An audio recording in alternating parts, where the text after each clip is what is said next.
ጤና ይስጥልን ተመልካቾቻችን ይህ መስከረም 17 ቀን 2013 ዓ.ም በዓለም አቀፍ ደረጃ ለ41ኛ ጊዜ በኢትዮጵያ ለ33ኛ ጊዜ የሚካሄደውን ዓለም አቀፍ የቱሪዝም ቀን በማስመልከት የኢትዮጵያ ዜና አገልግሎት ያዘጋጀው የውይይት መድረክ ነው።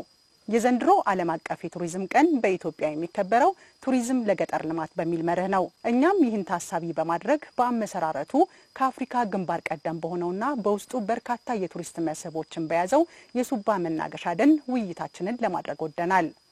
እንደሚታወቀው ኢትዮጵያ በተለያዩ የሀገሪቱ አካባቢዎች ለቱሪስት መስህብነት ሊውሉ የሚችሉ እንዲሁም የሀገሪቱን ኢኮኖሚ በዘርፉ ሊደግፉ የሚችሉ በርካታ ስፍራዎች እንዳሏት ይታወቃል። ከነዚህ ስፍራዎች መካከልም የሱባ መናገሻ ደን አንዱ ነው። ለመሆኑ የሱባ መናገሻ ደን የት ይገኛል? በውስጡስ ምን መስህቦችን ይዟል? የሚሉትንና ደኑን በተመለከተ የተለያዩ መረጃዎችን ለማግኘት የሚረዳን አጭር ጉብኝትና ገለጻ ተከታትለን እንመለሳለን። ተመልካቾቻችን ውይይታችን ከጉብኝቱ በኋላ የሚቀጥል ይሆናል። እስከ ፕሮግራማችን ፍጻሜ አብራችሁን ቆዩ።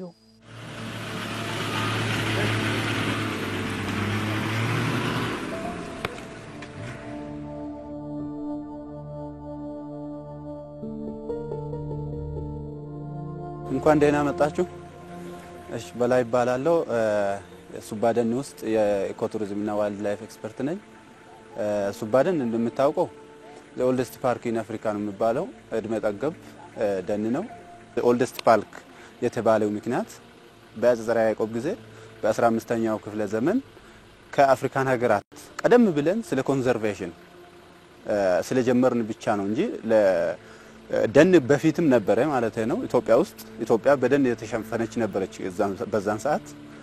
ግን የኮንዘርቬሽን ህንት ከአፍሪካን ሀገራት ቀደም ብሎ የተጀመረው ኢትዮጵያ ውስጥ መሆኑን ለማሳየት ነው። የአበሻ ጽዶች እነኚህ የሚታዩት በ15ኛው ክፍለ ዘመን የተተከሉ ናቸው። ጥቁር እንጨት የሚባል ፕሩነስ አፍሪካኑስ የሚባል አለ እዚህ። ይሄ ደን ውስጥ እነኚህ 5 ቢግ ትሪዎች ከዓለም እየጠፉ ያሉ ቢሆኑ ሱባ ደን ውስጥ ግን በብዛት አሉ። እነኚህ አራቱ አንዱ ቦታው ምቹ ስላልሆነ ኮርዲ አፍሪካና የሚባል እንግዲህ ሱባ ደን ውስጥ 186 የሚሆኑ የአይዋፍ ስፒሺሶች ተመዝግበዋል። በርድ ስፒሺሶች ከነዚህ አራቱ ኢንዴሚክ ናቸው። ኢትዮጵያ ብቻ ውስጥ የሚገኙ አሉ። በተለይ ጃንሆይ ካምፕ ሳይት ነው የሚባለው። ይሄ እዚህ አካባቢ በብዛት ቱሪስቶች የሚያዩት የሎ ፍሮንትድ ፓሮት የሚባል ሰምታችሁ ከሆነ በብዛት እዚህ አካባቢ ይታያል። ሌላው አቢሲኒያን ውድ ፔከር የሚባልም ይሄ ደን ውስጥ በብዛት ይታያል። ኢንዴሚክ ነው። ኢትዮጵያ ብቻ ውስጥ የሚገኝ የበርድ ስፒሺስ ነው። ሌላው አቢሲኒያን ካት በርድ የሚባልም ይሄ ደን ውስጥ በብዛት ይገኛል። ኢንዴሚክ ነው እሱም። ሌላው ብላክ ሄድድ ሲስኪን የሚባል ማለት ወደ እርሻ ቦታ ከደኑ በላይ ስትሄዱ ወጨጫ ተራራ ላይ በብዛት የሚገኝ በርድ ስፒሺስ ነው። ኒር ኢንዴሚክ በርድ ስፒሺሶች የሚባሉም አሉ። ኢትዮጵያና ኤርትራ ብቻ ውስጥ ያሉ እዚህ ወደ 8 ወይ 9 ይሆናሉ። ቲክ ቢልድራቭን በብዛት እዚህ ያለ የቲንከር በርድ ፋሚሊ ሆነው ባንዲድ ባርበት ይሄ ደን ውስጥ በብዛት ይገኛል። ሌላው ብላክ ዊንግ ላፍ በርድም እዚህ አካባቢ በብዛት ይገኛል። ኢትዮጵያና ኤርትራ ብቻ ውስጥ የሚገኙ ናቸው። እነኚህ አቢሲኒያን ስሌቲ ፍላይ ካቸር የሚባል የፍላይ ካቸር ፋሚሊ የሆነ በብዛት እዚህ ይገኛል። ሌላው ዋይት ዊንግድ ክሊፍ ቻት የሚባልም እዚህ ያለ ኢትዮጵያና ኤርትራ ብቻ ውስጥ የሚገኙ እየዘረዘርኩ ነው። አሁን እንግዲህ መዘርዘር ይቻላል እስከ 186 በጣም የሚያምሩ የአይዋፍ ስፒሺሶችም ያሉ አሉ እዚህ። ዋይት ቺክድ ቱራኮ የምትባል ስትበር ሬድ ከለር ዲስፕሌይ የምታረግ በጣም ውብ የሆነች የአይዋፍ ስፒሺስ እዚህ ትገኛለች በብዛት። ሌላው ነሪና ስትሮጎን የሚባልም እዚህ ውስጥ ይገኛል። 32 የሚሆኑ ጡት አጥቢ እንስሳቶች እዚህ ውስጥ ተመዝግበዋል። ከነኚህ ሁለቱ ኢንዴሚክ ናቸው ኢትዮጵያ ብቻ ውስጥ የሚገኙ። ምኒልክ ዱኩላ የሚባል ምኒልክ ቡሽ ፓክ የሚባል በብዛት እዚህ ይገኛል። ሌላው ዋይት ፉትድ ራት የሚባልም ሪሰርቸሮች አይደንቲፋይድ ያደረጉት አለ እዚህ።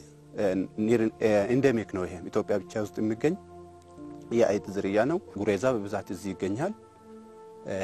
ከርከሮም ጅብ እዚህ በብዛት ከጡት አጥቢ እንስሳቶቹ ማለት ነው። ዝንጀሮት በብዛት እዚህ ይገኛል። ከ167 በላይ የሚሆኑ የዛፍ ዝርያዎችም ተመዝግበዋል እዚህ። እነኚህ ሄርቦችን ሳይጨምር ነው። ይሄ ወይራም እዚህ ያለ በብዛት ድግጣ እንደምታዩት እዚህ አካባቢ በብዛት አለ። ሌላው የሽሮ እንጨት የሚባልም እዚህ አካባቢ አለ። 3 የኮሹም ዝርያዎችም እዚህ ተመዝግበው ያሉ አሉ። እንግዲህ ቱሪስት ወደዚህ ሲመጡ እነኚህን ባዮሎጂካል ዳይቨርሲቲዎችን ለማየት እዚህ ይመጣል። በዛው በተጨማሪ ደግሞ እነኚህ በጣም ሁጅ የሆነ ጃይንት ጁኒፐር ትሪስ ያሉበት ቦታ ጥሩ ቦታ የሚያስበው ይሄ ቦታ ነው። እነኚህን ለማየት ቱሪስቶች ወደዚህ ይመጣሉ። ሌላው ዘ ኦልደስት ፓርክ ኢን አፍሪካ ተብሎ ሲጠራ ራሱ የት ነው ብሎም የሚመጡም አሉ። እዚህ ለዴይ ትሪፕ የሚመጡም አሉ። ዳሞቻ ላይ ስንደርስ 3385 ሜትር አባቭ ሲ ሌቨል ይሆናል። እዛ ስንደርስ አዲስ አበባን እንዳለ እናያለን። በዛው ልክ በጣም ቢዩቲ ላንድስኬፕ ያለበት ወደ አዲስ አበባም ስናይ ወደዚህም ስናይ በጣም ጥሩ ላንድስኬፕ ቪው ያለበት ቦታ ነው። ለዛ ትሬኪንግ ይመጣሉ ቱሪስቶች።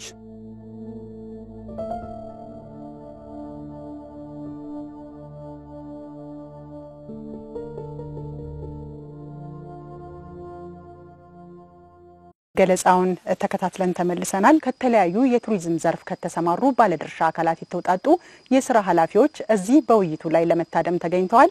እንግዶቼ በቅድሚያ እንኳን ደህና መጣችሁ። ውይይታችንን ከመጀመራችን በፊት ራሳችሁን ብታስተዋውቁልን። ስለሺ ግርማ እባላለሁ፣ የቱሪዝም ኢትዮጵያ ዋና ዳይሬክተር። ገዛኸኝ አባተ እባላለሁ፣ በሆቴልና ቱሪዝም ስራ ማሰልጠኛ ማዕከል ምክትል ዋና ዳይሬክተር። ናሆም አድማሱ እባላለሁ፣ ከታላቅ የኢትዮጵያ አስጎብኚ ድርጅቶች ማህበር ፕሬዝዳንት ነኝ። እንግዲህ ወደ መጀመሪያው ጥያቄያችን ስናልፍ የዘንድሮ የዓለም ቱሪዝም ቀን በኢትዮጵያ ሲከበር የተመረጠው መርህ ቱሪዝምና የገጠር ልማት ነው። ከኢትዮጵያ ነባራዊ ሁኔታ አንጻር መሪ ቃሉ የተመረጠበት ምክንያት ምንድነው? እስኪ ከዚህ እንጀምር። የዘንድሮ የቱሪዝም ቀን በዓለም ደረጃ መጀመሪያ የሚከበረው ለ41ኛ ጊዜ፣ በኢትዮጵያ ደረጃ ደግሞ በአገራችን ለ33ኛ ጊዜ ነው የሚከበረው።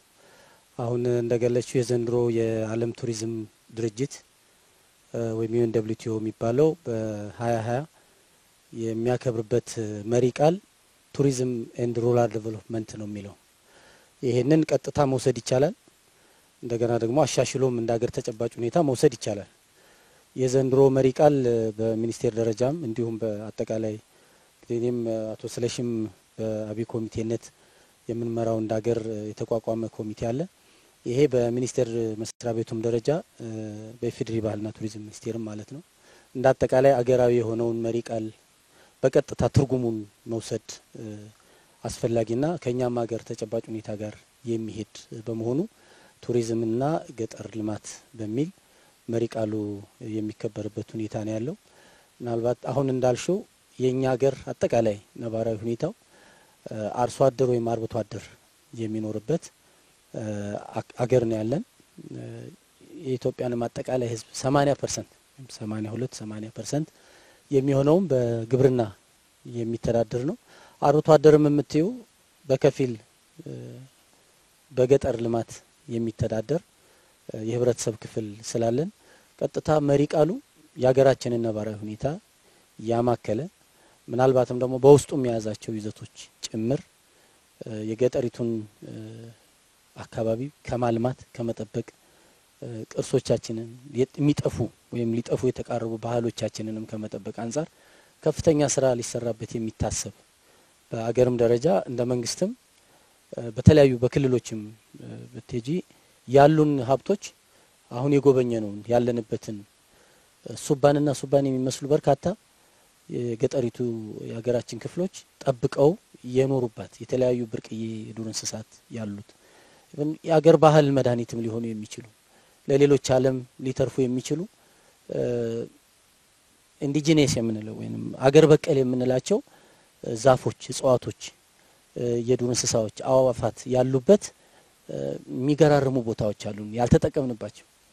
እያየን ፎቶ እየተነሳን ምናልባትም በመናይበት ወቅት ከንፈራችንን እየመጠጥንባቸው የምናልፍ የአካባቢ ማህበረሰብ ደግሞ እንጨት በመልቀም እነሱን በመሸጥ የእለት ጉርሱን የሚገፋባቸው በርካታ ቦታዎች አሉ። ስለዚህ መሪ ቃሉ ቀጥታ የዚህ ህብረተሰብ ኑሮ ሊቀይር የሚችል ስራ ከሰራን አቅሙ ስላለ እነሱ ላይ ትኩረት እንድንሰጥም ስለተፈለገ በአለም ደረጃ ለኢትዮጵያ ደግሞ ጎላ ያለ ጠቀሜታ ያለው በመሆኑ ነው በዚህ መልክ የሚከበረው። ይሄ መሪ ቃል ኢትዮጵያን ለመሰሉ ሀገሮች ትልቅ ኦፖርቹኒቲ ነው። የሥራ ዕድል በመፍጠር ሴቶችንም ወጣቶችንም እንዲሁም ደግሞ ካልቸራችን ቋንቋችንንና ባህላችንንም ልንጠብቅ የምንችልበት እድል የሚሰጥ በመሆኑ በተለይ ለኢትዮጵያ ለየት ያለ እድል ያለው ከሰራንበት የምንጠቀምበት አመት ሊያደርገው ስለሚችል በዚህ መንገድ ነው የተመረጠው። የዓለም ቱሪዝም ቀን የሚከበረው ስለ ቱሪዝም የሚወራበት ስለ ቱሪዝም የሚታሰብበት በዓለም አቀፍ ደረጃ ክሪቲካል የሚባሉ የቱሪዝም ጉዳዮች በሲምፖዚየም በኮንፈረንስ ውይይት የሚደረግባቸው የተለያዩ የዓለም ሀገራት እየተዘዋወሩ ደግሞ እኚህ አይነት የቱሪዝም እሳቤዎች በዓለም አቀፍ ደረጃ አድቮኬት የሚደረጉበት ዓላማ ይዞ ነው የሚከናወነው። ይሄ ሩራል ዴቨሎፕመንት ወይም ልማት እንዴት ነው በቱሪዝም የሚመጣው ብሎ ለሚጠይቅ ሰው የኢትዮጵያ አብዛኞቹ የቱሪስት ሀብቶች በገጠሪቱ ኢትዮጵያ የሚገኙ ናቸው። የኢትዮጵያን ቱሪዝም ካየሽ አብዛኞቹ የዓለም ቅርሶች አብዛኞቹ ብሔራዊ ፓርኮች የሚገኙት ከዋና ከተማ ርቀው በገጠሪቱ ኢትዮጵያ የሚገኙ ለበርካታ ሰዎች የስራ እድል የፈጠሩ እንዲሁም በገጠሪቱ ኢትዮጵያ ውስጥ የሚገኙ አርሶ አደሮች ያመረቱትን የተለያዩ ምርቶች ይሄ ቬጂቴብል ፍራፍሬዎች፣ ስጋ፣ እንቁላል ወዘተ እነዚህ ነገሮች አምርተው ለዛ አካባቢ በሚገኙ ሎጅ፣ ሬስቶራንቶች፣ ሆቴሎች የሚያቀርቡበት እድል ስላለ ስለዚህ ቱሪዝም ለገጠር ልማት ምን ማለት እንደሆነ በኢትዮጵያ ሁናቴ ስትረጁ ትክክለኛ ትርጉም እናገኝበታለን ብዬ አስባለሁ። ይህ ቱሪዝም ለገጠሩ ልማት የሚለው ስያሜ የገጠሩ ማህበረሰብ በትክክል የተመለከተና ልማቱንም ህይወቱንም ከመቀየር አኳያ ከቱሪዝም እንቅስቃሴ ደግሞ ተጠቃሚነታቸውን ዘለቄታዊ በሆነ መንገዱ ከማሳካት አኳያ በትክክል የተጠና ነው ብዬ ነው የማስበው። ምክንያቱም እንደ ዋና የቱሪዝም መዳረሻ ኢትዮጵያን ስንወስዳት ብዙ እንግዶችን በገጠራማው አካባቢ ስንወስድ ራሱ ቡና ለማጠጣት ራሱ በየቤታቸው እንገባለን እንደ ማረፊያ ማለት ነው። ሁሉም ደግሞ በጣም ደስ በሚል ሁኔታ ነው የሚቀበሉት። ያ እንግዲህ በጣም በተቀናጀ ሳይሆን በዘልማድ እንግዳ ተቀባይነታቸውን ስለምናውቅ ሁሉም ቦታ ነው ይዘን የምንገባው። ከዛች እንኳን ቡና ከማፍላት እንኳን ከሚያገኙት አኳያ የሚያገኙት ደስታና ፈገግታ እጅግ በጣም ትልቅ ምግብ ነው የሚሆነው ለኛ። ይሄን ነገር እንግዲህ ዘንድሮ ደግሞ ቱሪዝም እና የገጠር ልማት የሚለውን እንደመፈክር ቁጭ ብሎ ስናገኘው በትክክልም ብቻቸውን እንዳልቀሩ ተደራሽነቱ በጎላ መልኩ እየተካሄደ እንደሆነ የሚያሳይ ነው። ከዚህ ጋር በተያያዘ የገጠር ልማቱን ከማሳካት አኳያ ቱሪዝም የማይነካው የማህበረሰብ ክፍል የለም። ከተማም ተቀምጦ ታች ያለውን ይመለከታል፣ ታች ያለውም ጋር ሲሄድ ከተማ ያለውን ይመለከታል። የተሳሰረ ነው። ነጣጥለን የምናየው ነገር የለም። መዳረሻ ቦታዎች በሚለሙበት አካባቢ አሁን ያለነው ሱባ መናገሻ ነው። እዚህ ቦታ ላይ አሁን አንድ ትልቅ ሎጅ ቢሰራ ልክ እንደ ሸገር እንደተባሉት የአካባቢው ማህበረሰብ የስራ እድል ይፈጥራል። ያ ምን ያመለክታል? የአካባቢው ሰው ተጠቃሚነቱን ነው። ከከተማ ወጣ ማለቱን ብቻ አይደለም፣ እንደ ምሳሌ እናየዋለን እንጂ ይሄንን ኢትዮጵያ ውስጥ በጣም ብዙ አረንጓዴ ህይወትን የሚያድሱ ቦታዎች አሉ።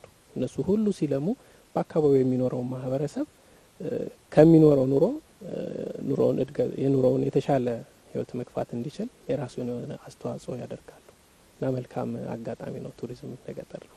የመሪ ቃሉ ሲመረጥ የተዘነጉ ወይም የቤት ተመልካች የሆኑትን የህብረተሰብ ክፍሎች ይጠቅማል ተብሎ ይታሰባል። ትልቅ ኦፖርቹኒቲም ነው የስራ እድል በመፍጠር ማለት ነው። ለምሳሌ አሁን ሲገለጽ እንደነበረው ቱሪስቶቻችን ኢንጆይ የሚያደርጉት በምንድን ነው?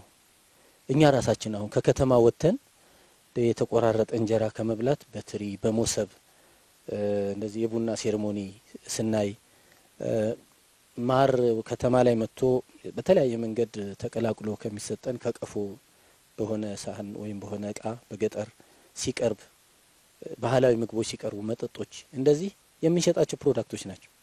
አሁን አዲስ አበባ ከተማን ወሰጅና ገጠሪቱን ከተማ ውስጥ አስገብቶ በሳምፕል ነው የምንጠቀመው። ባህላዊ ምግቦቹ፣ ጭፈራው፣ አልባሳቱ ምኑ ይታያል በምሽት ቤት የባህል ምሽት ቤት በመንለው። ግን የገጠሩ ማህበረሰብ ግን ፈቀቅ የሚል ዘመናዊነትን ቀርቶ የእለት ጉርሱ ራሱ ችግር ውስጥ ሆኖ ነው የምናየው። የተራቡ ብለን ከምን ቆጥራቸው ሰዎች መካከል በዝናብ ላይ ዲፔንድ አድርጎ ይህን የመሰለ ተፈጥሮ ጸጋ እያለው መጠቀም ሲችል ወደ ገንዘብ መቀየር ስንችል እያሳየነው ፈረንጅ ባለፈ ቁጥር ቱሪስት ቁጥር እየቆጠረን የተወሰኑ ሰዎች የሚጠቀሙበት ግን ባለቤቱ ቅርስን የሚጠብቀው እንዲህ አይነት ዛፍ እውነት ለማየት እኔ ሳይ በጣም ነው የተገረምኩት። አውቀዋለሁ በስም በአካልም ግን ትኩረት ደግሞ ስትመለከቱ ይሄ ዛፍ የት አካባቢ ማን ነው የሚጠብቀው? ሰው እየተራበ የሚጠብቅበት ሀገር የት ነው ያለው? ለምንድን ነው አክስሎ ለምን አይጠቀምም? በማየት ብቻ የሚጠገብ ነገር የለም ወደ ሆድሽ ካልገባ በስተቀር ማለት ነው። እና ቀጥታ የህብረተሰቡን ክፍል ይሄን የቅርስ ባለቤት የሆነው የተፈጥሮ ጸጋ ባለቤት የሆነውን ህብረተሰብ የምንጠቅምበት ትልቅ ኦፖርቹኒቲ አድርጎ ስላስቀመጠው በዚህ መንገድ ያንን እንትኑን ለማጠናከር ማለት ነው። አላማው እንደዛ ነው። ፋይዳው ምንድነው የሚለው በጣም በርካታ ፋይዳ አለው። ትልቁ ፋይዳ ስለ ቱሪዝም የምናወራበት ወቅት ነው። ያልታሰበ ነገር ከመሪ ቃሉ ጋር ተያይዞ የሚመጣ ባለሀብት ምናልባት ገንዘብ ይዞ ግራ የገባው ሊኖር ይችላል። ምን ላድርግ፣ የት ቦታ ህንጻ ብሰራ ይሻላል የሚል አካል አለ። ቅድምም ሲገለጽ ነበረ ወንድሜና አሁን አንድ ሎጂ ቢገነባል ኢትዮጵያ ገና ያልተዳሰሰች ያልተገለጠች ብዙ ነገር እያለን ግን ወርቅ ላይ ተኝተን ምን ለምን ሰዎች ነን። ይሄ ምንም ተደጋጋሚ ተብሏል።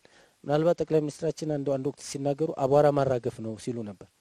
የተደበቀ ነገር ስላለ እኮ ነው። ያን ጠረቅ አድርጎ ምንም መስራት አያስፈልግም። ሌላ አካባቢ አርቲፊሻል ደን ሰርተው ነው የሚያስጎበኙት።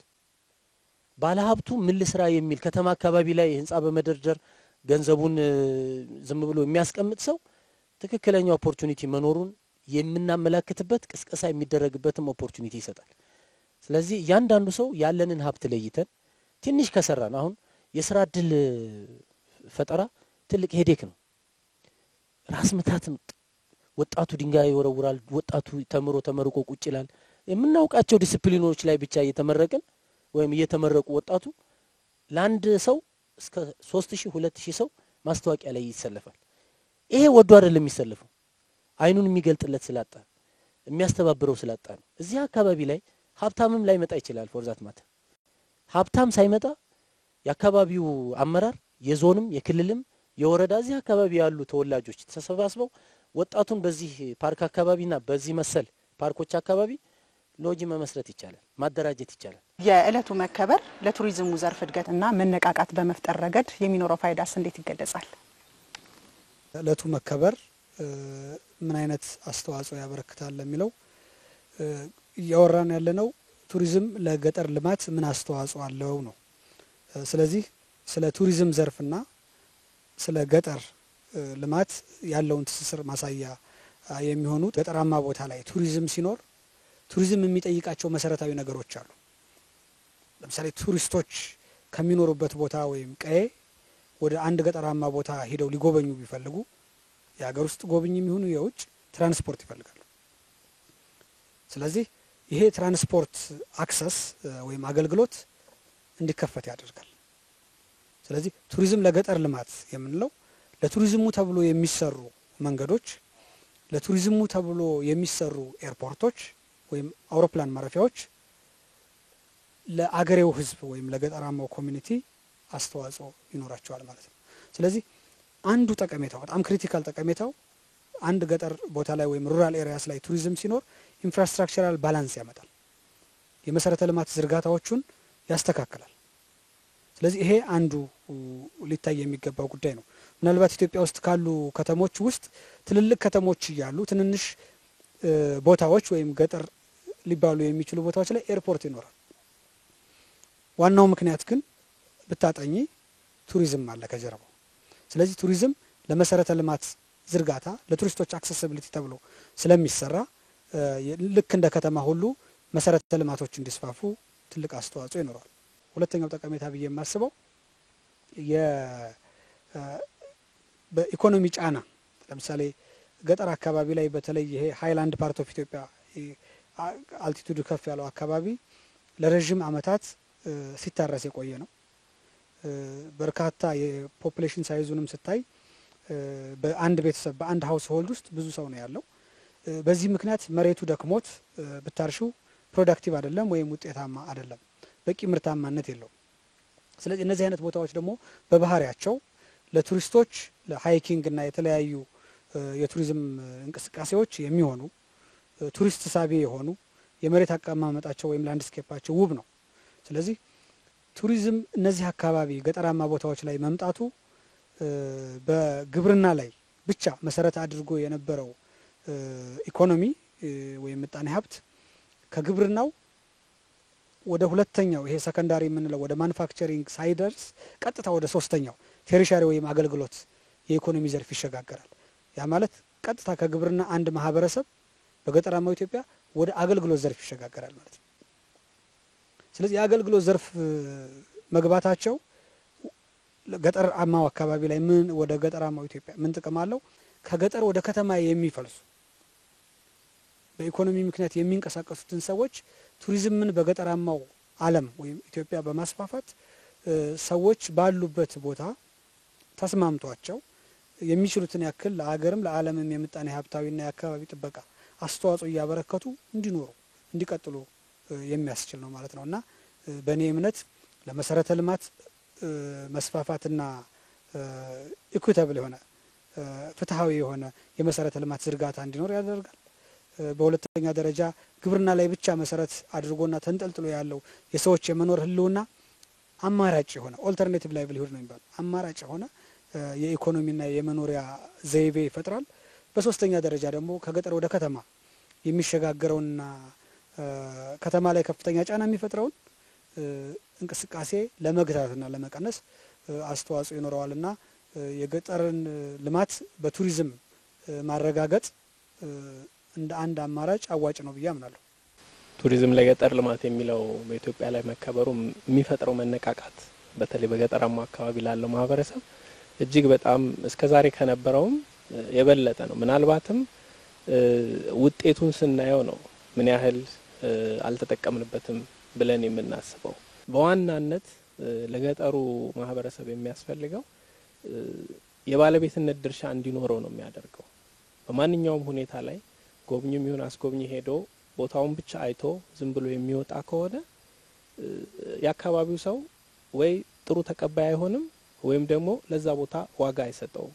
ግን ስለ ቦታው ምንነት ስለሚደረገው እንቅስቃሴ እሱም የሚያገኘውን ጠቀሜታ እያወቀ ሲሄድ ቦታውንም ይጠብቃል።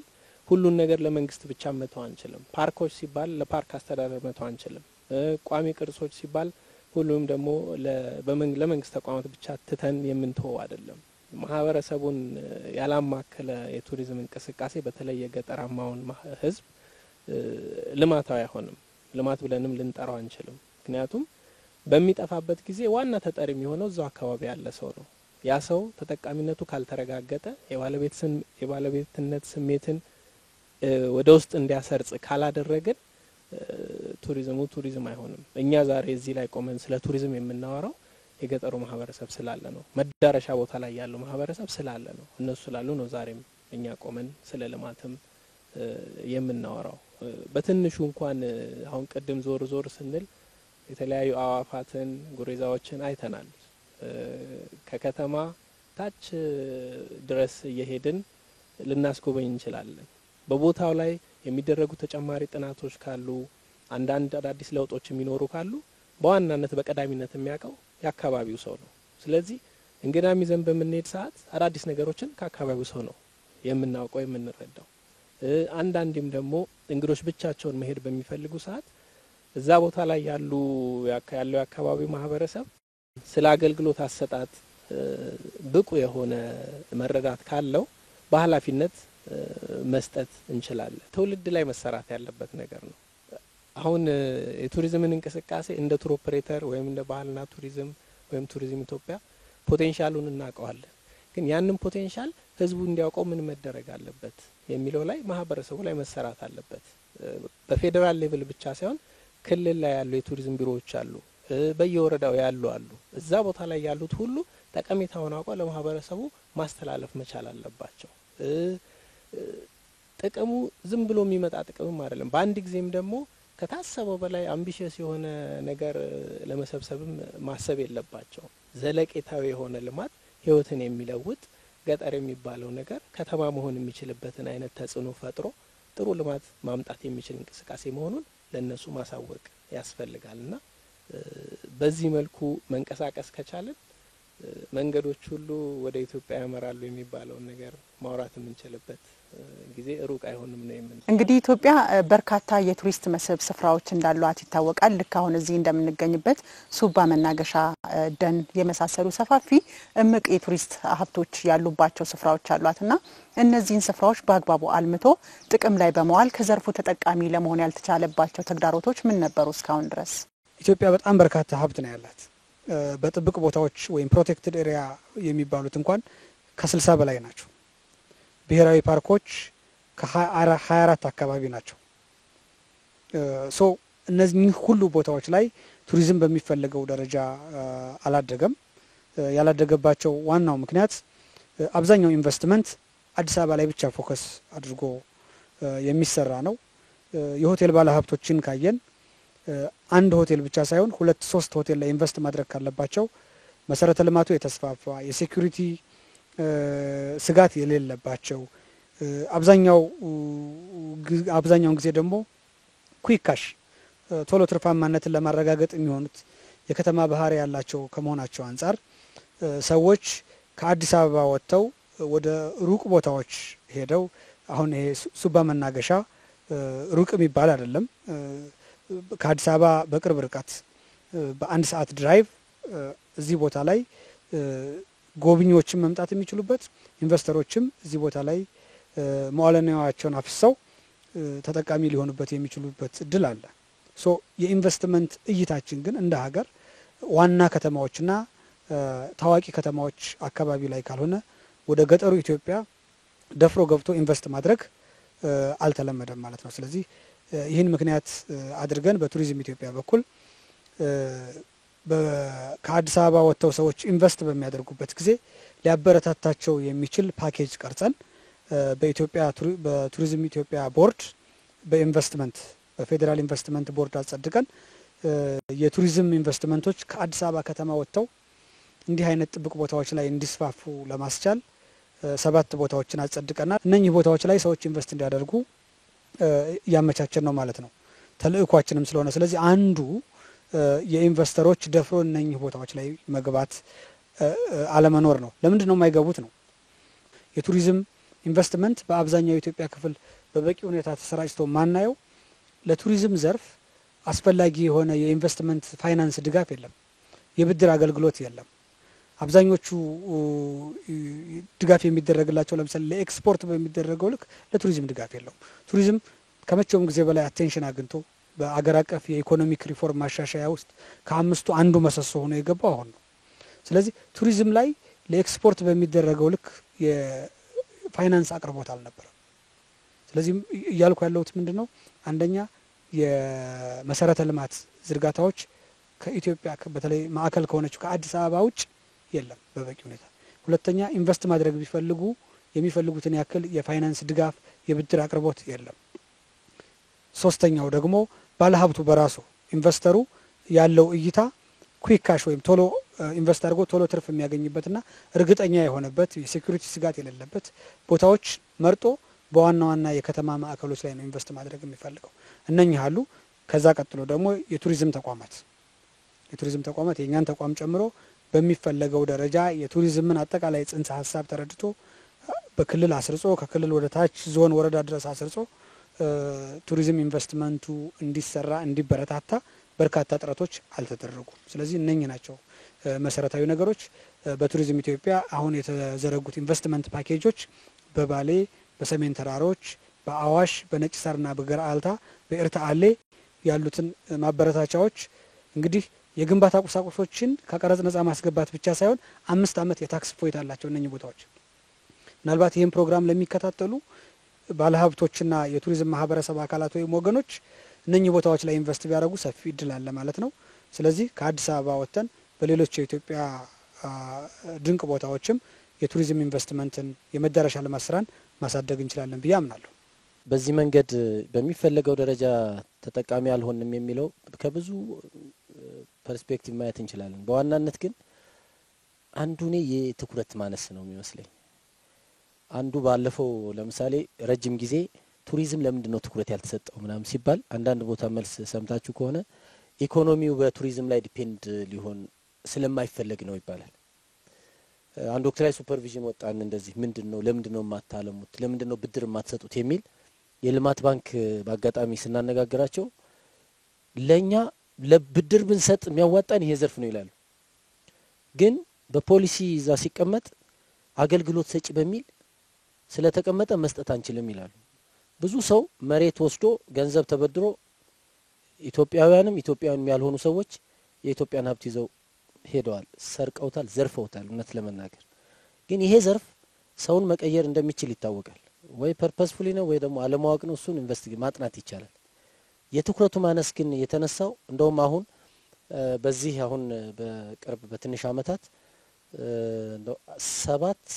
7 አመት አካባቢ የቱሪዝም ትራንስፎርሜሽን ምክር ቤት ተቋቁሞ ወደ ታች ይመራ ምናምን የሚል ነገር መጣ። ከዛ በፊት በመዋቅር ራሱ ችግር የነበረበት ነው የተቋም ባህልና ቱሪዝም ሚኒስቴር ይልና ዞን ላይ ክልል ላይ ሲሄድ አንዱ ባህልና ቱሪዝም ይላል፣ አንዱ የሆነ ነገር ጋር ያቀላቅለዋል። ወደ ታች ሲወርድ በመዋቅር ጭምር ችግር የነበረበት ትኩረት የሌለው እንደውም ከሆነ ቦታ ላይ የተነሳ አመራር የሚቀመጥበት የሆነ ረጅም የሆነ ውስብስብ ችግር ያለበት መሆኑን ከመዋቅርና ከሰው ምደባ ጀምሮ ኢቭን በበጀት ራሱ አሁንም ድረስ ብዙ ተሻግረናል የሚል እምነት የለኝ። ዘርፉ አሁን ዶላር ቀረ መጀመሪያ የተጎዳ የፎሪን ከረንሲ ምናምን ብለን የምናወራውን ያክል ምናልባትም ደግሞ ኢትዮጵያ ለምለም ሀገሬ ያላት ቅርስ ያላት ጸጋ ተጎብኝቶ ማያልቅ ለቱሪስቱ ምቹ የሆነች ምናምን የሚባለውን ያክል ምን ያካለን ሀብት ምን ያክል ሰተነዋል፣ ምን ያክል ረርተናቸዋል። አሁን ስንመጣ አይታችኋል ይሄን መንገድ ከአዲስ አበባ ምን ያክል ርቀታል። ግን አሁን አንድ ቱሪስት አንድ ቀን ቢውል አዲስ አበባ ሱባን አይቶ ልምጣ ቢል ፕሌን በረራ ሊያልፈው ይችላል፣ በመንገድ ችግር ምክንያት ማለት ነው። ፓርክ ውስጥ ያለው እንደውም ይሻላል። ስለዚህ ትኩረት ተሰጥቶት ቢሰራ የአካባቢው ማህበረሰብ ማንቀሳቀስ ይቻላል። ሌላው ደግሞ አንዱ ትልቅ እንትን እንዲህ ውይይት ስናደርግ ለምንድነው ቱሪስቱን ወደ ገጠር ማናስገባው የሚል ጥያቄ ስናነሳ ወግ አጥባቂነትም አለን። በነገራችን ላይ ያለንን ደብቀን እንዳይታዩ የምናደርጋቸው ባህል የቅርሶቻችን ሀብቶቻችን በሁሉም የገጠሪቱ ኢትዮጵያ ውስጥ ተቆልፎባቸው ግማሹም እየተበላሸ ነው ያለው በአብያተ ክርስቲያናት በመስጊድ እንዲሁም በእንደዚህ አይነት አካባቢዎች ዝም ብለን እያየናቸው የአረንጓዴ ቦታ ማን ነው ሱባ፣ ያኛው ማን ነው መናገሻ፣ ያኛው ማን ነው ሰሜን ያኛው እያልን የምንኖርባቸው በጣም ብዙ ታሪክ ሊሰራባቸው የሚችሉ የህዝባችንን የሀገራችንን ህይወት ሊቀይሩ የሚችሉ ቦታዎች አሉ። ህብረተሰቡ ቱሪዝም ብንለው አሁን ብናደነቁረው ለሱባ አካባቢ አሁን ይሄንን በሚዲያ ማሳየት ለህብረተሰቡ አይጠቅመው። ግን ነገ ከነገ ወዲያ እዛ አካባቢ ያለው ወጣት የሚጠቀም ከሆነ ጥበቃ ላይኖር ይችላል፣ እሳት ቢነሳ ሊያጠፋ ይችላል፣ ዱር እንስሳዎችን ይንከባከባል። ካልተጠቀመ ግን ወደ ማውደም ይገባል። የዚህ አይነት በርካታ አካባቢዎች አሉ በሁሉም ሀገራችን ክፍሎች። እነሱን የማልማትና የመጥቀም ጉዳይ ከልማት እድገት ወደፊት እንበለጽጋለን ብለን ከምናስበው አንፃር መታየት መቻል አለባቸው። አመራሩ ራሱን ከፈት አድርጎ ምን አለኝ ከአካባቢ ወጣቱን በምን ላሰማራ የሚል ጥያቄ ካልጠየቀ በስተቀር መንግስት ሁሉም መንግስት ይላል፣ ሁሉም የሆነ ነገር ይጠብቃል። ግን ያለን ያክል ሳንጠቀም ሌሎችን ነው እየወቀስን ያለ ነው። ይሄ አንዱ ትልቅ በሽታ ነው። በዋናነት ኢትዮጵያ ከዘርፉ መጠቀም ያለባትን ያህል ለምን አልተጠቀመችበትም ለሚለው ብዙ ምክንያቶችን ማንሳት ይቻላል። የተወሰኑት ተነስተዋል፣ የተስተካከሉም አሉ። እንደ ባለሙያ ግን ኢትዮጵያን መሸጥ ባለበት ልክ አልሸጥንም ነው በዋናነት። እንደው ቱሪዝም ኢትዮጵያ ውስጥ ከተጀመረበት ጊዜ ከአፄ ኃይለ ሥላሴ ጊዜ በኮሚሽንነት ተመስርቶ ከተነሳበት ጊዜ ጀምሮ እስካሁን ስናይ ከ5 እስከ 6 ሚሊዮን በትንሹ ቱሪስት በአመት ይጠበቅ ነበር። በቃ ግን እስካሁን ለምን አልሆነም ቢባል የአመራር ችግሮችም አሉ፣ ስርዓቶችም ሲለዋወጡ ለዘርፉ ትኩረት አለመስጠትም ነበርና የተጀመረውን ነገር ወደ ኋላ የመጎተት ነገር ነበረ። በአለም አቀፍ ደረጃም ለረጅም ጊዜ አሁን 13 ወር ጸጋ የሚለው ነበር የሚታወቀው። ግን ምን ያህል ተሰርቶበታል? ሆኖም ግን ታውቆበታል በተወሰነ መልኩ። አሁን ምድረ ቀደምት ነው፣ እሱ በደንብ እየታወቀ ነው። ይህንን ማግኒፋይ አድርጎ በጣም አፕስኬል አድርጎ መሸጥና ማግኘት የምንችለውን ነገር ማምጣት ይቻላል።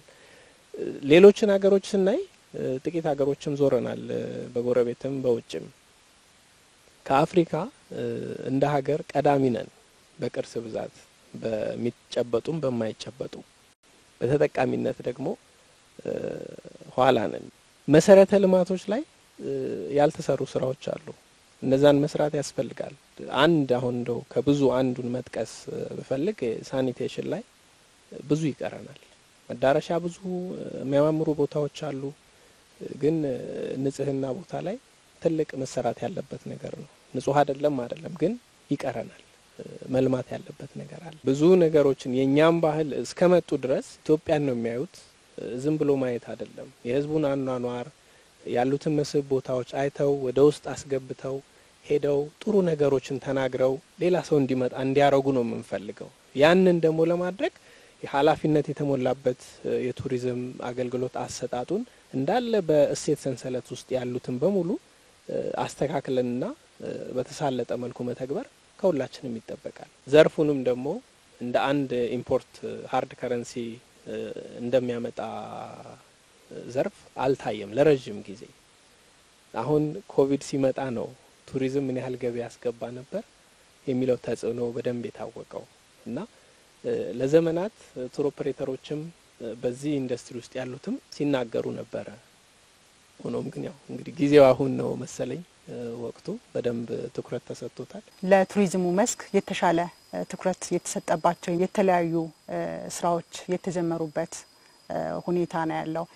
ከነዚህ መካከልም የኮይሻ የወንጪና የጎርጎራ ሰፋፊ ፕሮጀክቶች በቱሪዝሙ ዘርፍ በርካታ የህብረተሰብ ክፍል በተለይም ወጣቱን ወደ ስራ በማስገባት ህብረተሰቡን የስራ እድል ተጠቃሚ እንዲሆን የሚያደርጉና የዘርፉንም እድገት ሊያፋጥኑ የሚችሉ ሰፋፊ እቅዶች ተይዘዋልና እነዚህ እቅዶች ምናልባት ሲተገበሩ ለሀገሪቱ የሚኖረው ኢኮኖሚያዊ ፋይዳ ምን ይመስላል? እነዚህ አካባቢ ላይ ያለው ማህበረሰብ ወጣት በጣም ብዙ ነው በቁጥር ስትመለከቱ። ከአካባቢው ማህበረሰብ አልፎ የኢትዮጵያን ህዝብ በሰሜን በምስራቅ በደቡብ በምዕራብ ያለው ሌላውን አካባቢ ህዝብ የሚጠቅሙ ፕሮጀክቶች ናቸው እነዚህ። ሁሉም አሁን የተመረጡ አካባቢዎች በቱሪዝም ዘርፉ ያለ ሰው ከንፈሩን የሚመጥበት ደው መቼ ይሆን ቀን የሚወጣላቸው የሚባሉ እና አሁን ይሄን ጊዜ ካልተሰራና ይሄ ዘርፍ ካላደገ ህብረተሰቡ ካልተጠቀመ ሌሎች ባለሀብቶች መንግስት ትንሽ ይመራል ያያል እድሜ ልኩን ግን በእነዚህ ስራዎች ላይ ይጠመዳል ብዬ አላስብም። አሁን ጠቅላይ ሚኒስትራችን እነዚህን ፕሮጀክቶች ማሳያነት ይመስለኛል ያደረጓቸው። በቀጣይ ደግሞ የመንግስትም ድጋፍ ፕላስ ደግሞ የክልሎችም ሆኖ ለውጥ ያመጣልና የኛ ሀገር ቱሪዝም ትልቁ ችግር ቱሪስቱ ይዞ የመጣውን ገንዘብ ትቶ አይሄድም፣ አይጠቀምበትም። የቆይታ ጊዜውም ያለንን ሀብት ያክል አይደለም። በአቨሬጅ ነው እንግዲህ በጥናት ከዚህ በፊት የነበረ ጥናት 15 ቀን የምንለው ማለት ነው። እነዚህ 15 ቀኖች እስከ ዛሬ የነበሩት በአሉት ሩቶች ሂስቶሪካል እንደዚህ አሁን የአክሱም፣ ላሊበላ፣ ጎንደር፣ ጣና አካባቢ ላይ ያሉትን በዚህ በአማራ በትግራይ በኦሮሚያ እንደዚህ ወደ አፋር ስትሄጂ የምታያቸው ነው። ያልተነኩ ያልተዳሰሱ ማአት መሰል እንትኖች አሉ። የአካባቢው ማህበረሰብ ተጠቃሚ ከማድረግ አንፃር ትልቅ ጉልህ ሚና አላቸው።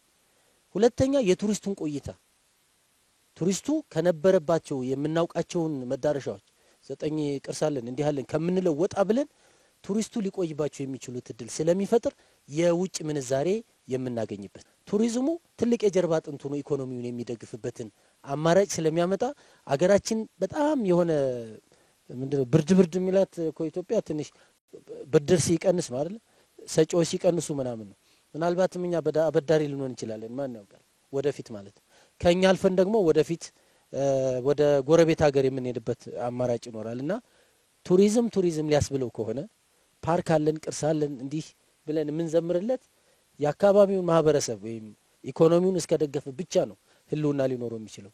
ካልሆነ ወደ ሌላ ዘርፍ የሚሸጋገርበት መንገድ ካለ መቀየስ ነው የሚሻለው። ስለዚህ ኢኮኖሚውን ያለምንም ጥርጥር ከግብርናው ቀጥሎ በተባለበት ልክ እንዲደግፍ አስተዋጽኦ እንዲያበረክት ሚናቸውን ይጫወታሉ። በስራ እድል ፈጠራ አካባቢ ማህበረሰብ ከመቀየር አንፃር ሰፊ የሆነ እድል አለው ብዬ ነው የማስበው። ከዚህ በፊት የተሰሩት የአንድነት ፓርክ፣ ሸገር እና እንጦጦ ሞዴል ለሌሎች የክልል መንግስቶችም ሞዴል ሊሆኑ ማስተማሪያ ሊሆኑ የሚችሉ ፕሮጀክቶች ናቸው ብዬ አምናለሁ። ምን አዲስ ነገር ይዘው መጡ ከተባለ ከዚህ በፊት የነበረው የመንግስት ኃላፊዎችም በሀገር አቀፍ ደረጃም ፍላጎቶች ነበሩ ቱሪዝም እንዲያድግ በርካታ ፍላጎት ነበር፣ ጥረቶችም ነበሩ። ግን እነዚህ ፍላጎቶች በሚፈለገው ልክ መሬት ላይ ወርደው አልተተገበሩም ማለት ነው። በትግበራ ደረጃ ስናይ ግን አሁን ያለው መንግስታችን ትልቁ ጸጋ ብዬ የምወስደው መሬት ድረስ ወርዶ የቱሪስት መዳረሻዎችን ማልማት ከዊሊንግነስ አልፎ ኮሚትመንት ወይም ምንድነው ይሄ ቁርጠኝነት ወይም ትግበራ ውስጥ መግባቱ እንደ አንድ ትልቅ ጸጋ ወስደዋለሁ። ማሳያ ሊሆኑ የሚችሉ ፕሮጀክቶችን ሰርቶ አጠናቆ ለምሳሌ ዩኒቲ ፓርክ ወይም አንድነት ፓርክ ከ200 ሺህ በላይ ጎብኚዎች ነበሩት። በኢትዮጵያ ደረጃ በሰልፍ ሊጎበኝ የሚችል የቱሪስት መዳረሻ በመንግስትም ይሁን በግሉ ዘርፍ ተሰርቶ አያውቅም። ስለዚህ ይሄ አዲስ ነገር ነው። ህዝብ፣ ህጻናት፣ አዋቂዎች፣ የሀገር ውስጥና የውጭ ዜጎች ተሰልፈው ለመጎብኘት ካርድ የሚቆርጡበትና የሚጎበኙት ቦታ አልነበረም። ስለዚህ ይሄ አንድ ትልቅ ጸጋ ነው። መንግስት ከዊሊንግነስ አልፎ ኮሚትመንት ያሳየበት ነው ብዬ አምናለሁ። ሁለተኛው እነዚህ አሁን በተለይ የታሰቡትን ወንጪ፣ ጎርጎራና ኮይሻ ወይም ጊቤ የሚሰሩበት የተመረጡት ቦታዎች አይከን ናቸው።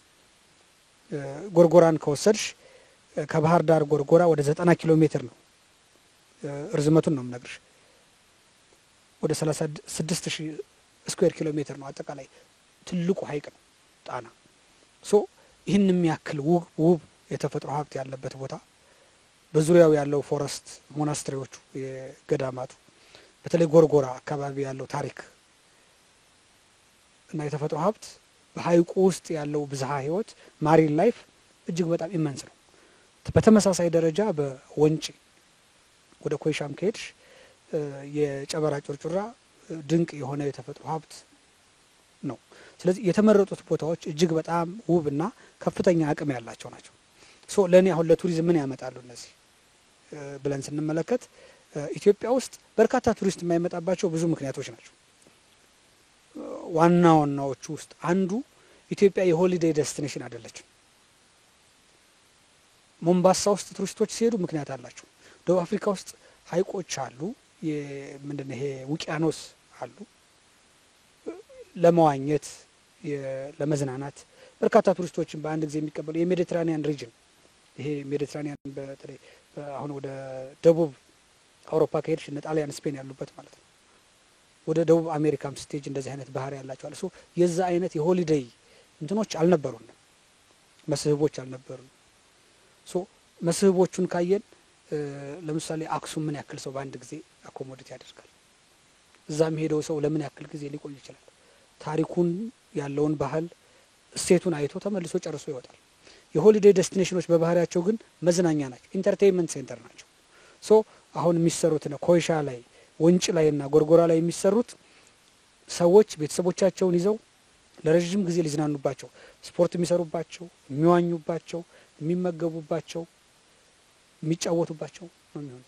እነዚህ የዚህ አይነት ባህሪ ስለሚኖራቸው በርካታ ቱሪስትን በአንድ ጊዜ መቀበል የሚችሉ በአንድ ጊዜ 1000 2000 ሰው ቢመጣ ተቀብለን ማስተናገድ የምንችልበት የቱሪስት መስህብ ወይም መዳረሻ አለ ወይ?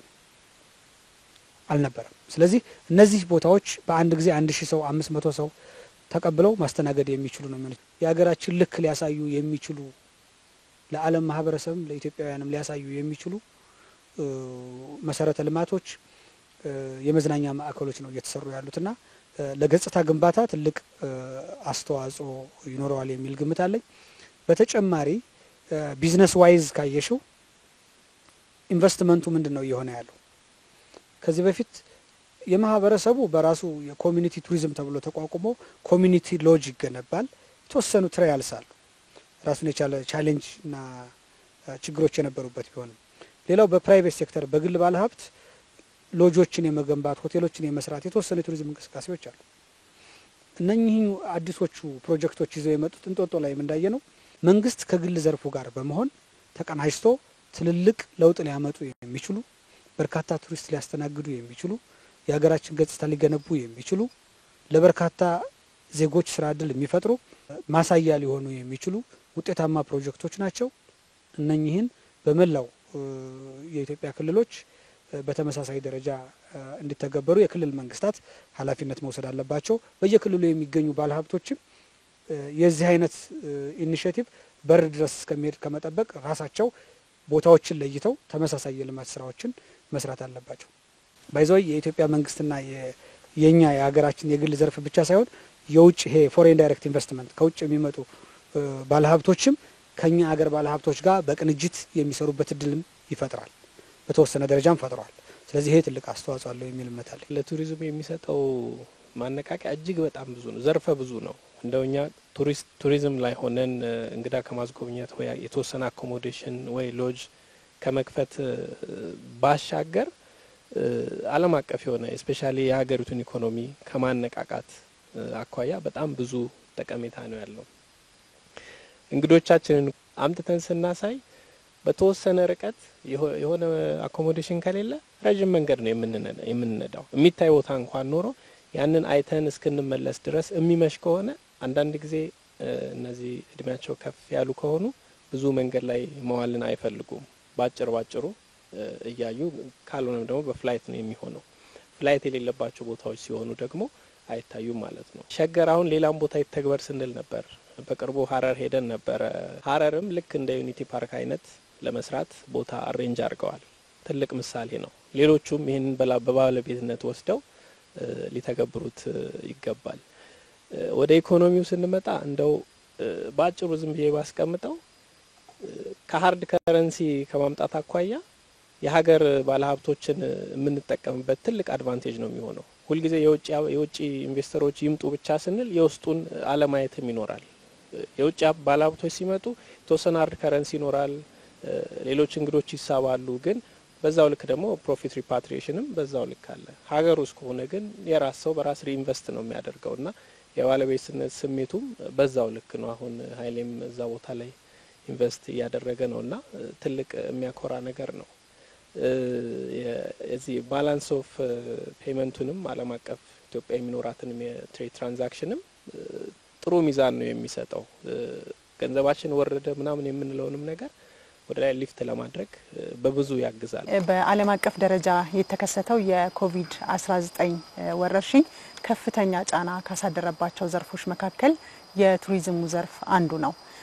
በቀጣይ ይሄን ዘርፍ ወደ ተሻለ ደረጃ ለማድረስ ወይም ደግሞ ዘርፉ እንዲያንሰራራ ለማድረግ ምንድነው የተያዘው እቅድ? እንደ ሆቴልና ቱሪዝም ማሰልጠኛ ምንድነው ያለው ተጽዕኖ፣ ምን ችግር ፈጠረ፣ ምንስ መሰራት አለበት የሚል ጥናት አጥንተናል። በጥናቱ መሰረት እንዳልሹ በጣም ብዙ የተጎዱ አካባቢዎች አሉ። ሙሉ በሙሉ የተዘጉ ሆቴሎች አሉ። ሰራተኞቻቸው የተበተኑባቸው አሉ። እንደ ላሊበላ አይነት ማለት ነው። ያንን ተመርኩዘን ደግሞ የቱሪዝም ኢትዮጵያ በኢፌዴሪ ባህልና ቱሪዝም ሚኒስቴር አማካኝነቱ ነው የተሰሩ ኮድ እንትኖች አሉ፣ ማገገሚያ ስትራቴጂዎች። እኛ ከስልጠና አንፃር ምን እናድርግ፣ እነዚህ የተዘጉ ሆቴሎች ኮቪድ ጋር እንዴት ራሳቸውን አጣጥመው ቴክኖሎጂን በመጠቀም ያለ ስጋት ቱሪስቱ ሲከፈት እንዴት ያስተናግዱ፣ እንዴት ባለሙያዎቻቸውን ወይም የስራ እድል ይፍጠሩ፣ ያሉትንስ እንዴት ይቀጥሉ የሚል ስራዎች የሚሰሩበትን ስትራቴጂ ያመላከተ ማን ምን ይስራ፣ ቱሪዝም ኢትዮጵያ ምን ይስራ፣ በብድር በኩል የኢኮኖሚውን ዘርፍ የሚመራው ምን ይስራ፣ መንግስት ምን ይስራ፣ የክልል ተቋማት፣ ዩኒቨርሲቲዎች፣ የሚመለከታቸው ስቴክሆልደሮች ምን ይስሩ የሚል ቅድመ ዝግጅት እንዲደረግ ፕሮፖዝ አድርገናል። ኮሮና እንደሚቆይ ስለተረዳን ከኮሮና ጋር ሆነን የቱሪዝሙ ዘርፍ ማንሰራራት እንዲችል ቱሪዝሙን መክፈት ነው። ቱሪዝሙን ካልከፈትን የጎብኚዎችን ደህንነት እንጠብቃለን ብለን አሳምነን ማምጣት ካልቻል፣ የቱሪዝሙ እንቅስቃሴ ካልተጀመረ የቱሪዝሙን ማህበረሰብ እየደገፍን ልንቀጥል አንችልም። ይህን መሰረት አድርጎ ፕሮቶኮል ተዘጋጅቷል። በመንግስትና የግል ዘርፍ ነው የተዘጋጀው። ቱሪዝም ኢትዮጵያ አንዱ አዘጋጅ አካል ነው። ይህን ፕሮቶኮል ከክልል ቢሮ ኃላፊዎች ጋር በአዳማ ከተማ ውይይት አድርገን ጨርሰን፣ በተጨማሪ ፕሮቶኮሉ ቱሪስቶች ከኤርፖርት ከወጡ ጀምሮ ወደ ሆቴል ሲሄዱ ሆቴል ውስጥ የሚያገኟቸው ልዩ ልዩ አገልግሎት፣ የመኝታ፣ የምግብ አቅርቦት ወዘተ አሉ። በተጨማሪ ከሆቴላቸው ወጥተው ትራንስፖርት ይፈልጋሉ። ከትራንስፖርት ወደ መዳረሻ ቦታዎች ወጉብኝት ማዕከሎች ሄደው ሁሉን ነገር የሚያደርጓቸውን ደህንነታቸው በተጠበቀ መንገድ እንዲሆን ሀረር ከተማን እንደ ሞዴል መርጠን ሀረር ላይ ፕራክቲስ አድርገናል። ጥቅምት ወር ጀምሮ ለሚከፈተው የኢትዮጵያ ቱሪዝም በቂ ዝግጅት እያደረግን ነው። ፕሮቶኮሉን መፈጸም መሬት ላይ ምን እንደሚመስል ማሳየትና ማሰልጠን ጀምረናል። በሁሉም ክልሎች የሚቀጥል ይሆናል። ቱሪዝሙን መክፈት ግን ብቸኛ አማራጭ ነው ማለት ነው። ባለፈው ፎርብስ ይፋ እንዳደረገው በቀጣይ ከኮሮና በኋላ ከፍተኛ ቱሪስቶች ከሚጎበኟቸው 7 የዓለም ሀገራት መካከል ኢትዮጵያ አንዷ መሆኗን አመላክቷል። ከዚህ ጋር በማያያዝ እንደው ይሄንን ተከትሎ ወደ ሀገሪቱ የሚመጣውን ከፍተኛ ቁጥር ያለው ቱሪስት ተገቢውን አገልግሎት ለመስጠት የሚያስችል አቅም በመፍጠር ረገድስ የተደረገው ዝግጅት በየዘርፋችሁ ምን ይመስላል? ኮቪድ-19 አንድ ኦፖርቹኒቲ ይዞ መጥቷል ብዬ አስባለሁ። ሁሉን ነገር ዝም ብለን በኔጌቲቭ ብቻ ካየነው ትንሽ ተስፋ መቁረጥም ሌላም ነገር ይመጣል። እንደ ኦፖርቹኒቲ የተለዩም አሉ፣ በመንግስትም እንደ ተቋምም ማለት ነው። በጣም በሚያሳዝን ሁኔታ ነው የጀርባ አጥንቱ የተመታው። ይሄ ተስፋ የሚያስቆርጥ አይደለም። አንዳንዱ ያው እንዲጠግኑ ሰራተኞቻቸውን ይዘው እንዲቆዩ፣ አንዳንዶቹ ሱፐርማርኬት ጭምር እየከፈቱ የኢኮኖሚውን ዘርፍ ያው መክፈል ስላለባቸው እንዲቆዩ የማድረግ ስራዎች ተሰርተዋል። ይሄ ኮቪድ እንደ በጎ ነገር ይዞ መጣ ብዬ የማስበው ተዘግቶ የነበረው የብድር አገልግሎት አሁን ለዚህ ዘርፍ ክፍት ሆኗል። ትላንትና ከትላንት ወዲያ ሰማ ነበር ከባንክ ጋር ተያይዞ የብድር አገልግሎት የተዘጋጀላቸው እነማን ናቸው ሲባል አንዱ የሆቴልና የቱሪዝም ኢንዱስትሪው ሲባል እውነት ለመናገር በጣም ነው ደስታ የተሰማ። የሆኑ ቱሪስቶች ሊመጡ ይችላሉ። ኢትዮጵያ ያላት ነገር በጣም ብዙ ነው። አሁን በተለይ ከዚህ ከኮቪድ ጋር ተያይዞ የሆነች ነገር ካዩብን ኢትዮጵያ ውስጥ ጥንቃቄ የላቸውም ልትጋለጡ ትችላላችሁ ወደሚል አንድ ጊዜ ከተረጨ ቢያንስ አንድ አካባቢ ላይ የተከፈተ መስመር እንዘጋለን። ስለዚህ ሆቴሎቻችን በዛ ልክ እንዲመጡ የማንቃት ስራ ጥናት አጥንቶ መውጣት ሳይሆን ቀጣይ ምንድነው የምናደርገው፣ እንዴት ነው ኢንዱስትሪውን የምንደግፈው፣ ወደ ተግባር ሲገቡ ቱር ኦፐሬተሮቻችን ምን ያድርጉ፣ የኛው ተማሪዎች ናቸው። ማሰልጠኛ ተቋሞቻችን ምን መምሰል አለባቸው። ስለዚህ ባጫጭር ስልጠናዎች ቴክኖሎጂ ሽግግር እንዲኖር ተቋማችን ይሄን ኃላፊነት መወጣት አለበት የሚል በ10 አመትም ሁለተኛ ደግሞ በዚህ አመት ለምንሰራው ስራ ሆቴሎቻችን ቱሪስቱ ሲለቀቅና ሲመጣ ምን ማድረግ አለብን የሚል ቅድመ ዝግጅት አድርገናል።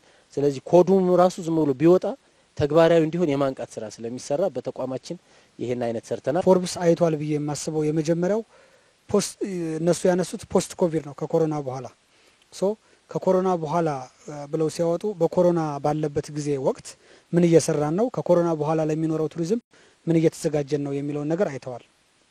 ያ ማለት ኮሮና ባለበት ወቅት ያዘጋጀናቸው የሪከቨሪ ስትራቴጂዎች የቱሪዝም ኢንዱስትሪ ወይም የንግድ ዘርፍ እንዲቆዩ የሚያደርግ ስራዎችን ሰርተናል። የመዳረሻዎችን ዲስኢንፌክት የሚያደርግ በቱሪዝም ኢትዮጵያ እየሰራናቸው ያሉ ፕሮቶኮሎችን የመተግበር እነኚህ እንቅስቃሴዎች ኮንሲደር የሚደረጉ ናቸው።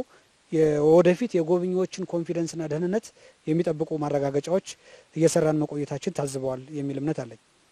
ሁለተኛው ነገር ቱሪስቶች ሲመጡ የሚመጡት መዝናኛ ቦታዎችን ወይም የቱሪስት መስህብ ፈልገው ነው። ኢትዮጵያ በቂ መስህብ እንዳላት በዓለም ቅርስነት የተመዘገቡ የሚዳሰሱና የማይዳሰሱ በተጨማሪ አዳዲስ እየለሙ ያሉ ቅድም የጠቀስናቸውና እንጦጦ ዩኒቲ ፓርክ የምንላቸው አይነት የቱሪስት መስህቦች አሉ የሉ የሚለው ነው ያሉ። ቱሪስት ሲመጣ ዝም ብሎ አይመጣም። እነዚህ መስህቦች አሁን ልማቶች ቱሪስቶች ሲመጡ የምንቀበልባቸው የሚጎበኟቸው ነገሮች ዝግጅት ተጠናቀዋል። በሌላ ተጨማሪ ቱሪስቶች ሲመጡ የሚያርፉባቸው በርካታ ኢትዮጵያ ውስጥ ዓለም አቀፍ የቼይን ሆቴልስ አዲስ አበባ እንኳን በየአመቱ 10 የሚሆኑ አዳዲስ ዓለም አቀፍ ሆቴሎች እየተከፈቱ ነው። በተጨማሪ ቱሪስቶች እነዚህ ሆቴሎች ለማረፍና እነዛ ቅድም ያልኳቸውን ቦታዎች ለመጎብኘት ሲመጡ ዓለም አቀፍ የትራንስፖርት አክሰሲቢሊቲያችን ወይም ኮኔክሽኑ የፍላይት ኮኔክሽኑ በኢትዮጵያ አየር መንገድ በኩል ከዓለም ጋር ከበርካታ የዓለም ሀገራት ጋር ያስተሳስረናል። ስለዚህ ከዓለም ወደ ኢትዮጵያ የሚመጡበት የትራንስፖርት አገልግሎት አለ። ሲመጡ የሚያርፉባቸው በኢትዮጵያውያንም ዓለም አቀፍ ሆቴል ቼይኖችም አሉ። የሚጎበኟቸው ቦታዎችም የቱሪስት መዳረሻዎችም እየለሙ ነው። እነዚህ በመኖራቸው ምክንያት ፎርብስ በኢትዮጵያ ደረጃ ኮንፊደንስ አድሮበት ከኮሮና በኋላ ኢትዮጵያ የጎብኚዎችን ደህንነት ጠብቃ ማስተናገድ የምትችልና በቱሪዝም ተስፋ ካላቸው 7 አገራት ውስጥ አንዷ እንድትሆን መርጠዋል። ትክክል ነው ብዬ አምናለሁ። ምናልባት በጠበቅነው ያክል እንኳን ባይመጣ ኦሬዲ ይሄንን ዜና ሲዝኑ ካለፈ በኋላ የሚያዩ ለቀጣይ አመታት ትልቅ ፖዚቲቭ አውትሉክ ነው የሚኖረው እና የጎንዮሽ ስራዎች የተሰሩ አሉ መሰራት ያለባቸውም እንዳለ ሆነው ከኛም ሳይድ ከቱር ኦፕሬተርስ ሳይድ የሚያስፈልገን ዝግጅት አለ። ይሄ ምንድነው ኬሪንግ ካፓሲቲያችን እንደው በጣም ብዙ እንግዶች እንኳን መጡ ቢባል ቡኪንጋችንን ከእንግዶች ጋር ወይም ከአውትባውንድ ቱር ኦፕሬተሮች ጋር ማድረግ ያለብንን ግንኙነት ግልጽነት በተሞላው ገዛኸኝ እንዳለው ጥቃቅን የሚመስሉ ነገሮች ግን ትልቅ ኔጌቲቭ አሉታዊ ተጽዕኖ የሚፈጥሩና ያለን ኢሜጅ የሚያበላሹ ነገሮች እንዳይፈጠሩ ጥንቃቄ በተሞላበት መልኩ ግንኙነታችን ማስተካከል ይኖርብናል። በዛው ልክ ዝግጅትነቱን አብረን እናካሂዳለን እና እንግዲህ እንግዶቼ ዓለም አቀፉን የቱሪዝም ቀን በማስመልከት የኢትዮጵያ ዜና አገልግሎት ባዘጋጀው የውይይት መድረክ ላይ ተገኝታችሁ ሀሳብና አስተያየታችሁ እንዲሁም ለጥያቄዎቻችን ምላሻችሁን ስለሰጣችሁ በተመልካቾቻችን ስም እጅግ አድርጌ አመሰግናለሁ። እንግዲህ ተመልካቾቻችን የዘንድሮውን የዓለም ቱሪዝም ቀን ምክንያት በማድረግ በኢትዮጵያ ዜና አገልግሎት የተዘጋጀው የውይይት መድረክ የተከታተላችሁትን ይመስል ነበር። አብራችሁን ስለቆያችሁ እናመሰግናለን። ሰላም።